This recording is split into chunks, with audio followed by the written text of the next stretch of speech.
Hello दोस्तों। आज हम जानेंगे कि हम अपने गुस्से को कैसे काबू करें गौतम बुद्ध के माध्यम से। तो चलिए स्टार्ट करते हैं। प्राचीन भारत के एक छोटे से गांव में आर्य नाम का एक युवक रहता था। वह स्वभाव से बहुत तेज, बुद्धिमान और मेहनती था, लेकिन उसमें एक बड़ी कमजोरी थी। उसका गुस्सा छोटी छोटी बातों पर वह आग की तरह भड़क उठता था। गांव के लोग उससे डरते थे, कोई उसकी मदद करना भी नहीं चाहता था, तो उसके गुस्से के कारण दूर ही रहता। एक दिन गांव के चौक में एक छोटा सा विवाद हुआ।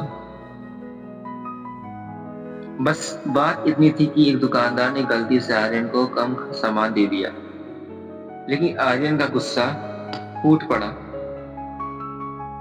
एक दिन गांव के, तुम मुझे बेवकूफ समझते हो, उसने जोर से चिल्लाते हुए दुकानदार को धक्का दे दिया। लोग इकट्ठा हो गए, पर कोई बीच बचाव करने की हिम्मत नहीं कर पाया।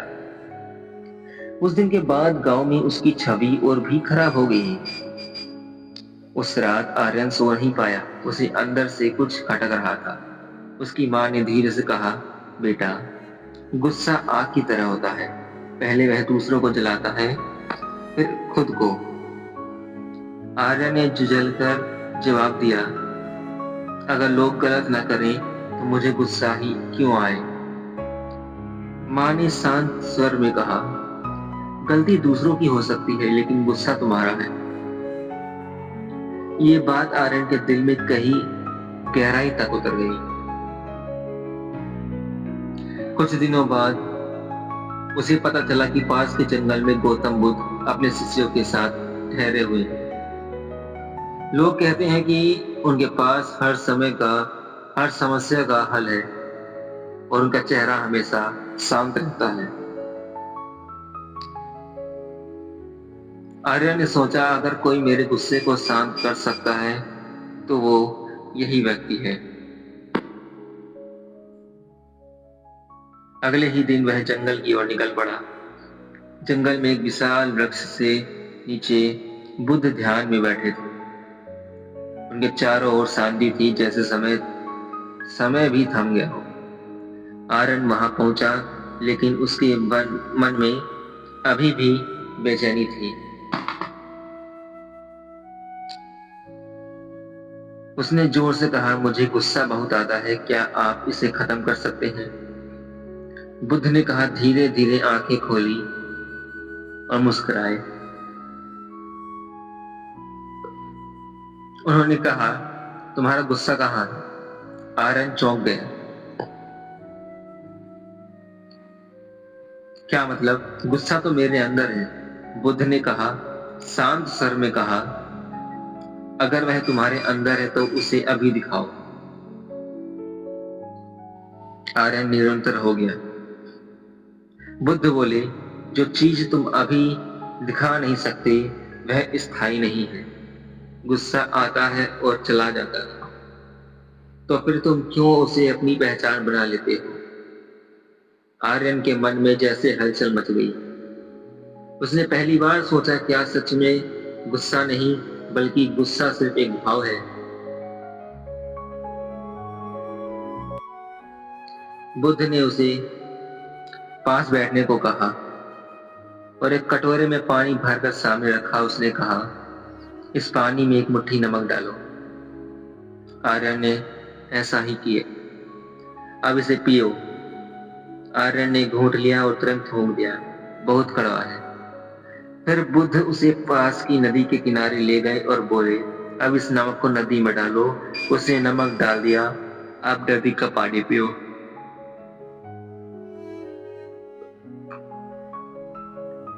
आर्यन ने पानी पिया, यह तो सामान्य है।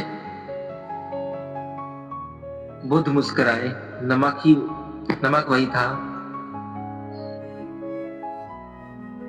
लेकिन पात्र बदल गया। जब तुम्हारा मन छोटा होता है तो छोटी सी बात भी कड़वाहट बन जाती है, लेकिन जब मन विशाल हो जाता है तो बड़ी सी बड़ी बात भी तुम्हें विचलित नहीं करती। आर्यन की आंखें नम हो गई। उसने बुद्ध से कहा, मुझे सिखाइए, मैं अपने गुस्से को नियंत्रित करना चाहता हूं। बुद्ध बोले, गुस्से को दबाना नहीं है, उसे समझाना है। कल सुबह से तुम्हारी शिक्षा गुरु शुरू होगी। आर्यन ने पहली बार अपने जीवन में शांति का अनुभव किया। आगे के भाग में सुबह की हल्की किरणें जंगल के पत्तों से छनकर नीचे आ रही थी। पक्षियों की मधुर आवाज वातावरण को और भी शांत बना रही थी। आर्यन रात भर सो नहीं पाया था। उसके मन में कई सवाल थे। क्या मैं सच में बदल सकता हूँ? क्या मेरा गुस्सा कभी खत्म होगा? वह जल्दी उठकर बुद्ध के पास पहुंचा। बुद्ध ने उसे देखा और मुस्कुराते हुए कहा, आज से तुम्हारा पहला अभ्यास शुरू होता है। आर्यन उत्सुकता से बोलता है, मुझे क्या करना होगा? बुद्ध बोले, जब भी मैं तुम्हें गुस्सा आए, कुछ भी करने से पहले 10 सांसें लें। आर्यन को यह बहुत आसान लगा। उसने सोचा, बस इतना सा, ये तो मैं अभी कर सकता हूँ। बुद्ध ने जैसे उसके मन को पढ़ लिया। वो आसान लगता है, वही सबसे कठिन होता है। कुछ ही देर बाद आर्यन जंगल के बाहर टहल रहा था। तभी एक लकड़हारा वहां आया और गलती से उससे टकरा गया। लकड़हारे ने बिना माफी मांगे कहा, देखकर नहीं चल सकता क्या? बस यही वह क्षण था। आर्यन के अंदर गुस्से की आग भड़क उठी। उसका चेहरा लाल हो गया, मुट्ठियां भींच गईं। वह चिल्लाने ही वाला था कि अचानक उसे बुद्ध की बात याद आई, 10 सांसें लो। आर्यन ने गहरी सांस लेना शुरू किया। हर सांस के साथ उसका गुस्सा थोड़ा कम हो रहा था, लेकिन पूरी तरह नहीं। 5वीं सांस तक आते आते उसका मन कह रहा था, उसे जवाब दो, उसे सबक सिखाओ। लेकिन वह रुक रहा था। 10वीं सांस तक पहुंचते पहुंचते उसको गुस्सा काफी शांत हो चुका था। उसने धीरे से कहा, ठीक है, मेरी भी गलती हो सकती है। लकड़हारा हैरान रह गया। आर्यन को खुद पर विश्वास नहीं हो रहा था। पहली बार उसने गुस्से को अपने ऊपर हावी नहीं होने दिया। वह तुरंत बुद्ध के पास भागा और बोला, मैंने कर दिखाया। बुद्ध ने शांत स्वर में कहा, नहीं, तुमने शुरुआत की है। बुद्ध ने उसे पास बैठाया और पूछा, जब तुम्हें गुस्सा आया तो तुम्हारे शरीर में क्या हुआ? आर्यन ने सोचा, मेरा दिल तेजी से धड़कने लगा, सांसें भारी हो गईं और दिमाग में सिर्फ एक ही विचार था, लड़ना। बुद्ध बोले, यही गुस्से की पहचान है। जब अगली बार ये संकेत दिखे तो समझ लेना कि गुस्सा आ रहा है। बुद्ध ने कहा, तुम्हारा मन एक दर्पण की तरह है।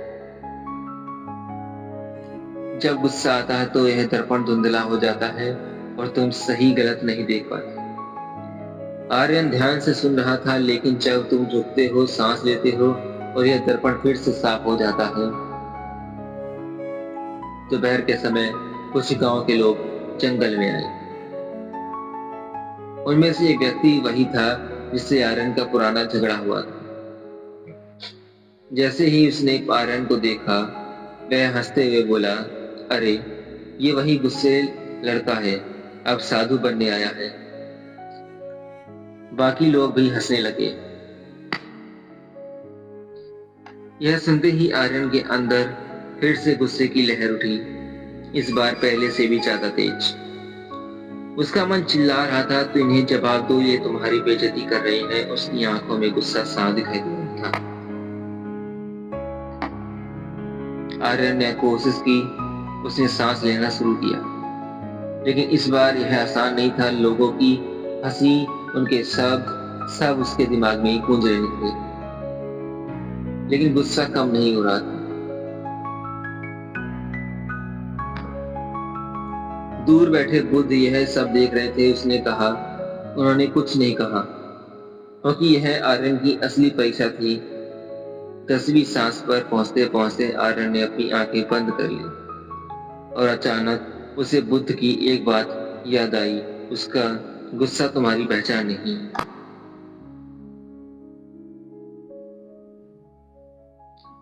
उसने धीरे से अपनी मुट्ठियां ढीली की और बिना कुछ कहे वहां से चला गया। लोगों की होती हंसी धीरे धीरे बंद हो गई। उन्हें उम्मीद नहीं थी कि आर्यन बिना जवाब दिए चला जाएगा। आर्यन का दिल अभी भी तेज धड़क रहा था, लेकिन अंदर कहीं एक नई शांति जन्म ले रही। शाम को वह बुद्ध के पास गया। आज बहुत मुश्किल था, बुद्ध ने कहा, इसलिए यह जरूरी था। आसान समय में शांत रहना कोई बड़ी बात नहीं। असली भक्ति तब दिखती है जब परिस्थितियां तुम्हारे खिलाफ है। बुद्ध आर्यन को एक और गहरा रहस्य बताएंगे। एक ऐसी घटना होगी जो उसके धैर्य को पूरी तरह तोड़ने की कोशिश करेगी और वह समझेगा कि गुस्से के पीछे असली कारण क्या होता है। जंगल में आर्यन का तीसरा दिन था। पहले दिन उसने गुस्से को पहचाना, दूसरे दिन उसने उसे रोकने की कोशिश की, लेकिन वह समय था उसके असली कारण को समझने का। सुबह का वातावरण शांत था, लेकिन आर्यन के भीतर अभी भी हलचल। वह बुद्ध के पास पहुंचा और बोला, मैं कोशिश कर रहा हूं, लेकिन गुस्सा बार बार वापस आ जाता है। बुद्ध ने मुस्कुराकर पूछा, क्या तुम जानते हो कि गुस्सा आता क्यों है? आर्यन ने तुरंत जवाब दिया, जब कोई मुझे गलत कहता है, जब कोई मेरी इज्जत नहीं करता, तब आता है गुस्सा। बुद्ध ने धीरे से सिर हिलाया, नहीं, यह कारण नहीं है, यह सिर्फ बहाना है। बुद्ध बोले, गुस्सा तब आता है जब तुम्हारा अहंकार आहत होता है। आर्यन चौंक गया। अहंकार? हाँ, बुद्ध बोले, जब तुम सोचते हो कि मैं सही हूं, मुझे कोई यह नहीं कह सकता, और जब कोई इसके खिलाफ हो जाता है तो तुम्हारा अहंकार चोट खाता है और वही गुस्से में बदल जाता है। अगर कोई तुम्हें कुछ कहे और तुमसे अंदर मैं ना हो, तुम्हारे अंदर मैं ना हो, तो क्या गुस्सा आएगा? आर्यन कुछ देर सोचता रहा, फिर धीरे से बोला, शायद नहीं। बुद्ध ने कहा, आज से जब भी तुम्हें गुस्सा आए, अपने आप से एक सवाल पूछना, क्या यह सच में मेरी गलती है, ये मेरा अहंकार बोल रहा है? उस दिन दोपहर को एक बूढ़ा आदमी वहां गया। वह थोड़ा चिड़चिड़ा स्वभाव का था। जैसे ही उसने आर्यन को देखा, वह गुस्से से बोला, तुम जैसे लोग समाज के लिए बोझ हैं, न काम के न काज के, बस दूसरों पर चिल्लाते रहते। ये सब तीर की तरह आर्यन के दिल में लगे। उसका चेहरा फिर से लाल हो गया। उसके मन में विचार आया, इस बूढ़े को सबक सिखाना चाहिए। लेकिन इस बार आर्यन ने सिर्फ सांस नहीं ली। उसने खुद को पूछा, क्या यह सच में मेरी गलती है, यह मेरे अहंकार बोल रहा है? कुछ पल के लिए सब शांत हो गया। उसे याद आया, हाँ, यह पहले गुस्सैल था। हाँ, उसने लोगों को दुख पहुंचाया था, लेकिन यह बूढ़ा आदमी उसे सच में जानता है ही नहीं, तो फिर उसे इतना बुरा क्यों लग रहा है? अहंकार का पर्दा हटना। अचानक उसे समझ आया, उसे गुस्सा उस बूढ़े की बातों पर नहीं, बल्कि इस बात पर आ रहा था कि किसी ने उसकी छवि को चोट पहुंचाया है।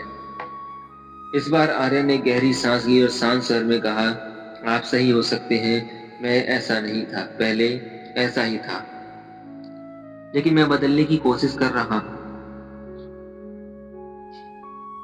मुझे आदमी कुछ पल के लिए चुप हो गया। बूढ़ा आदमी, उसे उम्मीद नहीं थी कि कोई इतनी शांति से जवाब देना। उसका गुस्सा धीरे धीरे ठंडा पड़ गया। बुद्ध के शिक्षा का असर हर दूर बैठे बुद्ध यह सब देख रहे थे। उनके चेहरे पर हल्की सी मुस्कान लगी थी। आर्यन ने सिर्फ गुस्से को रोका नहीं बल्कि उसे समझ लिया। शाम को आर्यन बुद्ध के पास आया और बोला, आज मुझे एक अलग महसूस है। जो गुस्सा मुझ पर हावी नहीं हुआ। बुद्ध बोले, क्योंकि आज तुमने गुस्से की जड़ को देखा। आर्यन जब नींद पहले जैसा नहीं रहा। उसके अंदर एक नई जागरूकता आ गई थी। अब वह प्रतिक्रिया नहीं करता बल्कि समझ का जवाब देता है।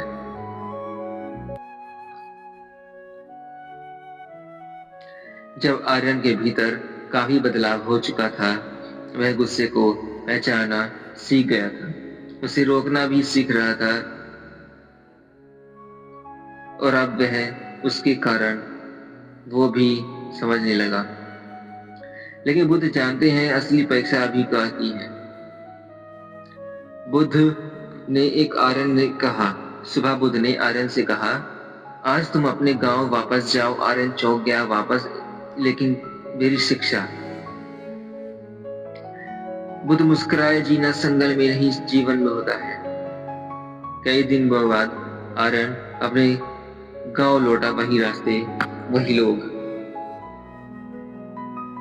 कई दिनों बाद आर्यन अपने गांव लौटा।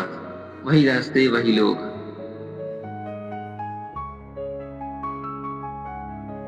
इस बार उसकी नजर अलग थी। जहां पहले उसे हर जगह गलती दिखती थी, अब वह हर चीज को शांत करने में देख रहा था।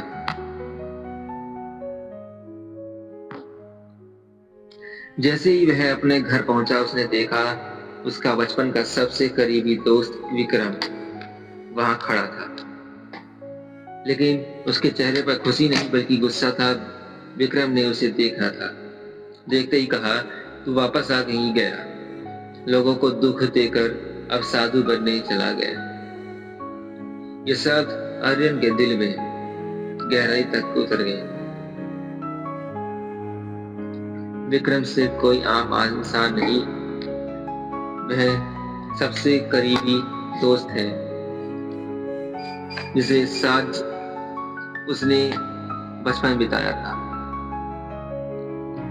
इस बार गुस्सा पहले से भी ज्यादा तेज है। मन चिल्ला रहा था कि उसे आदमी जवाब दो, इसे बताओ कि तुम बदल चुके हो। लेकिन इस बार सांसें भी उसे शांत नहीं कर पा रही थी। आंखों में आंसू आ गए। असली व्यक्ति तब दिखती है जब सामने वाला तुम्हारे दिल के करीब हो। इस बार उसने खुद से पूछा, क्या मैं अपने दोस्त से जीतना चाहता हूँ? क्या अपने गुस्से से? यह सवाल उनके भीतर पहुंच गुजरने लग गए। आर्यन ने अपनी मुट्ठियां ढीली की, आंखों में आंसू, और उसमें धीरे स्वर में कहा, तू सही कह रहा था विक्रम। मैंने अपने गलतियां को, अगर मुझे तुझे कुछ दुख पहुंचा है तो मुझे माफ कर दे। विक्रम कुछ पल के लिए चुप हो गया। उसे उम्मीद थी कि आर्यन गुस्सा करेगा, लेकिन यही तो सब कुछ उल्टा हो गया। उसकी आंखें भी नम हो गई। विक्रम धीरे से बोला, मुझे लगा तू कभी नहीं बदलेगा। आर्यन ने कहा, मैं अभी भी सीख रहा हूँ। दोनों एक दूसरे के देखने लगे और फिर गले लग गए।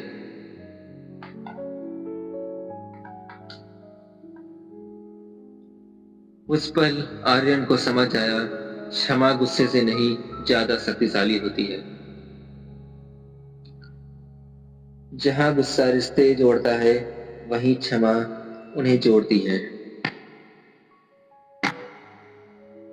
धीरे धीरे पूरे गांव में आर्यन का बदलाव हुआ। यह रूप देखा, अब वह पहले की तरह चिल्लाता नहीं बल्कि हर स्थिति में समझदारी से संभालता। लोग अब उसे डरते नहीं थे बल्कि उसका सम्मान करते थे। कुछ दिनों बाद आर्यन फिर से बुद्ध के पास गया। उसने झुककर कहा, गुरुदेव, मैंने बहुत सीखा, लेकिन इस मेरी यात्रा पूरी हो गई। उसने झुककर कहा, गुरुदेव, मैंने बहुत कुछ दिन सीखा, लेकिन मेरी यात्रा पूरी हो चुकी है।